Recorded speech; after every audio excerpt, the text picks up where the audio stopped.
தமிழா பார்வையாளர்களுக்கு வணக்கம். விஜய் பெங்களூர் பயணம்.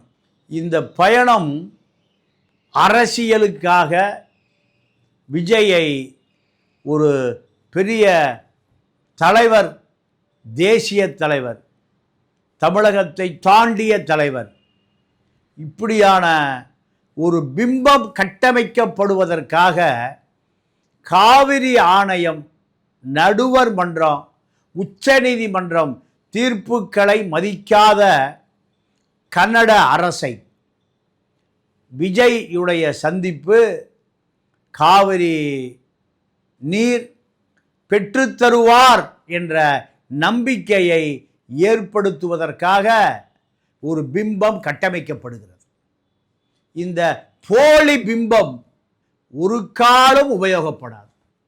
சிவகுமாருடைய சொந்த தொகுதியில் மேகதாது அணை கட்டி முடிப்பேன் என்று சபதம் எடுத்திருக்கிறார். இந்த சபதம் அவர் முதலமைச்சரா அந்த நாற்காலிக்கு அவரை நகர்த்தி இருக்கிறது. தமிழனுக்கு தண்ணீர் கொடுக்கக்கூடாது என்பதுதான் கர்நாடக தலைவர்களுடைய சபதம். இப்படி சபதம் போட்டவர் பிரதமராக்கப்பட்டார். தேவகவுடா பிரதமர் ஆக்கியவர் கயவன் கருணாநிதியா முரசொலி மாறன், இரண்டு கயவர்கள். இரவில தஞ்சாவூர் டெல்டா தண்ணியை குடித்து வளர்ந்த பண்ணையார் மூப்பனார் பிரதமர் வேட்பாளர். அனைத்தும் பேசி சரி செய்யப்பட்டு விட்டது. ஆனால் இரவோடு இரவாக தேவகவுடாவை பிரதமராக்கி காவிரி பிரச்சனையை கடைக்கோடிக்கு தள்ளிய கயவர்கள் முரசொலி மாறனும் இந்த கயவன் கருணாநிதியும். இந்த இரண்டு கயவர்கள் தான் தமிழ்நாட்டினுடைய பிதா மகன். இரண்டு கயவர்கள் தான் தமிழ்நாட்டினுடைய தவ புதல்வர்கள். தமிழனுக்கு அரசியலும் தெரியவில்லை, ஒரு மண்ணும் தெரியவில்லை. லெனின் தான் சொல்லுவார், மாமனிதன் லெனின், நீ அரசியல் தெரிந்து கொள்ளவில்லை என்றால் நீ யாரை வெறுக்கிறாயோ அவனே உனக்கு தலைமை தாங்குவான் என்று.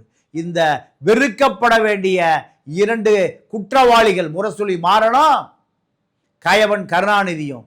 இவர்கள் குடும்பம் அமெரிக்காவுக்கு அந்த பக்கம் இருக்கிற ஹோனோலுலு தீவில் திருமணம் நடக்க இருக்கிறது. காவியா மாறனுக்கும் பார்ப்பன குடும்பத்தைச் சேர்ந்த அனிருத்துக்கும். ஆனால் ஓங்கோலிலிருந்து அகதியாக நடன நாட்டிய குழுக்களோடு வந்து திருக்குவளையில வாழ்ந்த உங்கள், காவிரி தண்ணியை குடித்த நீங்கள் காவிரிக்கு செய்த துரோகம், மிகப்பெரிய துரோகம். காவிரி வற்றி போய்விட்டது. அணை கட்டுகிற பொழுது கருணாநிதி பேசியது அவை குறிப்பில் இருக்கிறது. அணை கட்டுவதால் காவிரிக்கு எந்த இடையூறும் இல்லை என்று கயவன் கருணாநிதி பேசியது அவை குறிப்பில் இருக்கிறது. இப்பொழுது தமிழ்நாடு அரசு வழக்கறிஞர் சேகர் நாப்டே பேசுகிறார். காவிரி தண்ணியை தமிழகத்துக்கு திறந்து விடுவதில் தடை இல்லை என்றால் மேகதாது அணை கட்டுவதை நாங்கள் எதிர்க்கவில்லை என்று தமிழக மக்களுடைய வரிப்பணத்தில் வழக்கறிஞராக வந்த ஒருவர் டெல்லியிலே பேசுகிறார். இப்பொழுது டெல்லியில இருக்கக்கூடிய காவேரி செல், தமிழ்நாடு விருந்தினர் மாளிகை டெல்லியில இருக்கக்கூடிய அந்த காவேரி செல் அலுவலகம், அனைத்து ஆவணங்களும் டெல்லியில 3 வருடங்களுக்கு பெய்த பெருமழையில் அத்தனையும் அழிந்து போய்விட்டது. ஒரு ஆவணங்களும் கிடையாது. இதை புலனாய்வு புலிகள், ஊடக விபச்சாரிகள் எந்த செய்தி வராமல் பார்த்து கொண்டார்கள். இன்று வரை இந்த செய்தி எங்குமே பதிவு செய்யப்படவில்லை. இனி இவர்களுக்கு ஆவணம் தேவை என்றால் கர்நாடகா காவிரி செல்லிடம்தான் கடன் வாங்க வேண்டும்.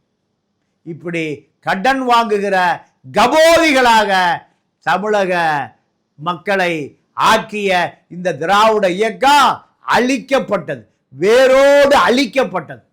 ஆனால் இப்பொழுது வேரோடு அழித்த பிறகு வந்திருக்கிற இந்த சினிமா கூட்டம் இப்பொழுது காவிரி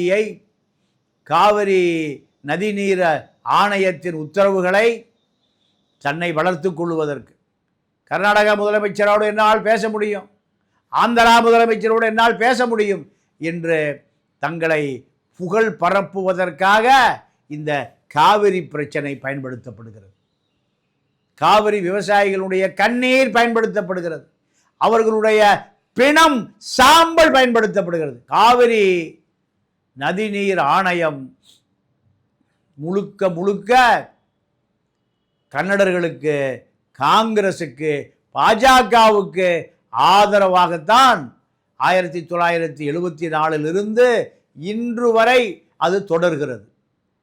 தமிழர்களுக்கான எந்த உரிமையும், கடைமடை விவசாயிகளுக்கான எந்த உரிமையும் பெற்றுத்தர முடியாமல் இருக்கிறது. காரணம், இவர்களுக்கு அந்த நோக்கமே இல்லை. டெல்லியில் இருக்கக்கூடிய தமிழ்நாடு ஹவுஸில் இருந்த காவிரி செல் ஆவணங்களையே பாதுகாக்க முடியாதவர்கள் காவிரியவா பாதுகாக்க போகிறார்கள்?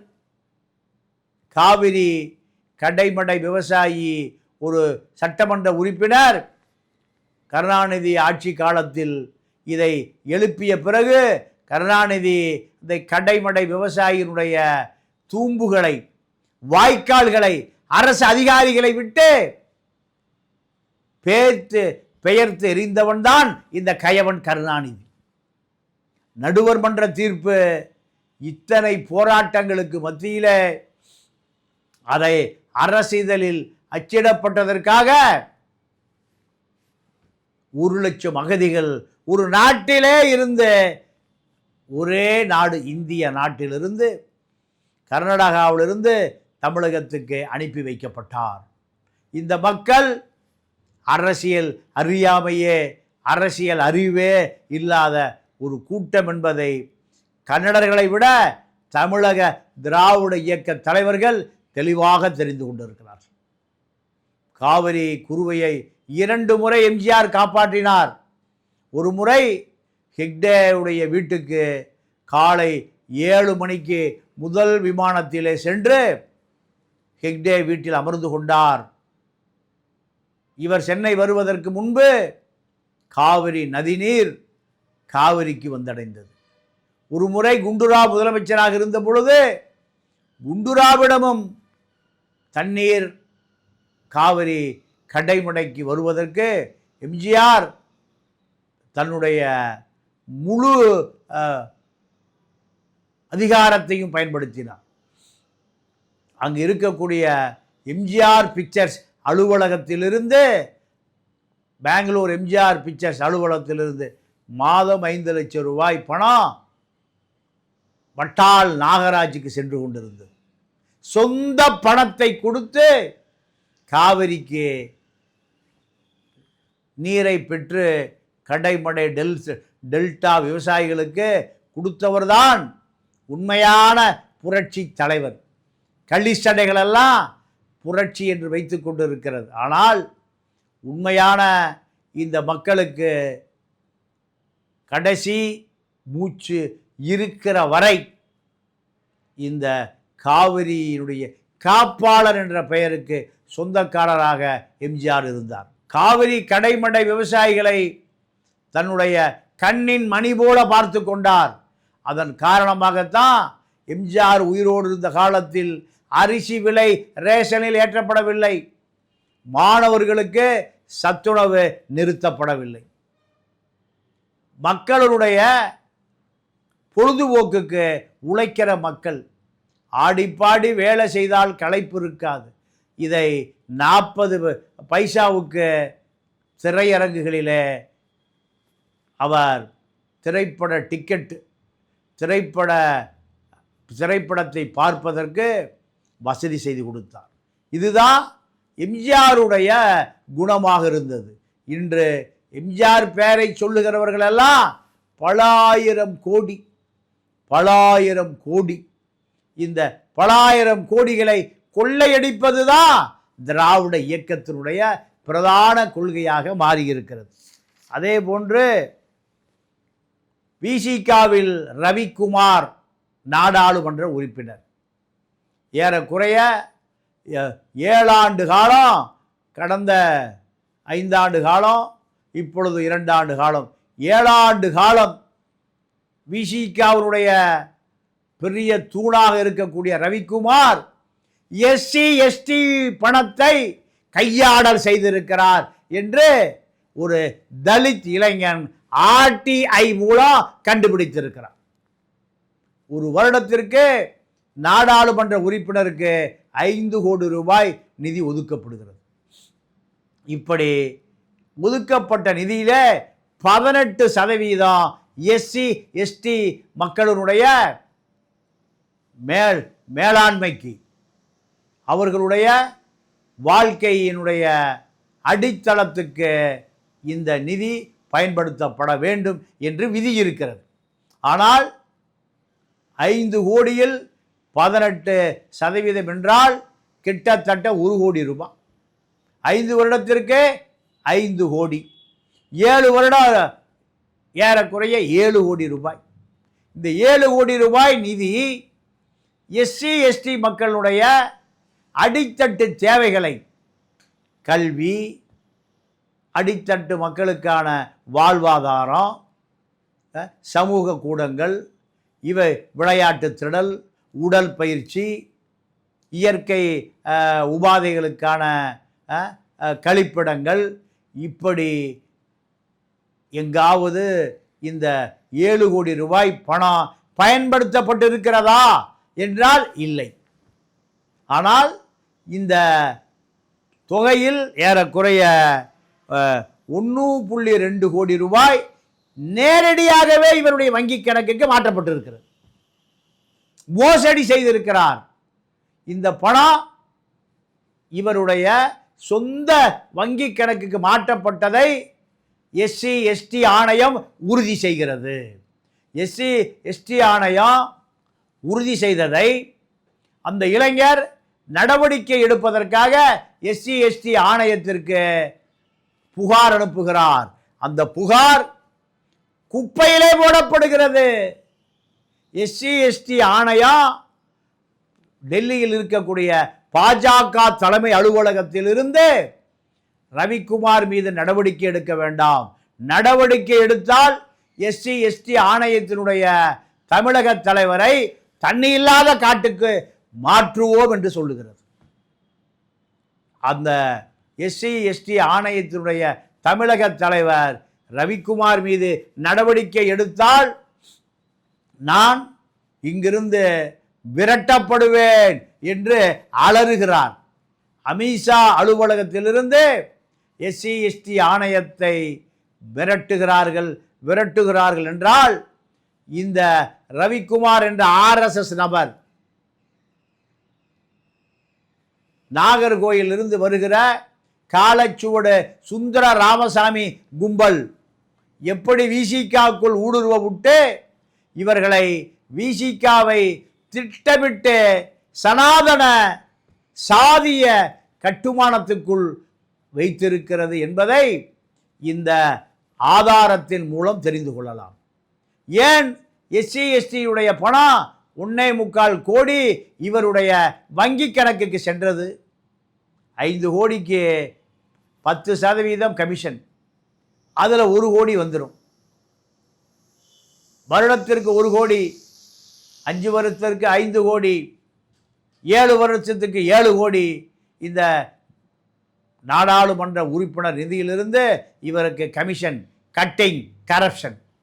இதை தாண்டி நேரடியாகவே வங்கிக்கு இவருடைய அந்த எஸ்சி எஸ்டி 18% இவருடைய வங்கி கணக்குக்கு நேரடியாக மாற்றப்பட்டு இருக்கிறது.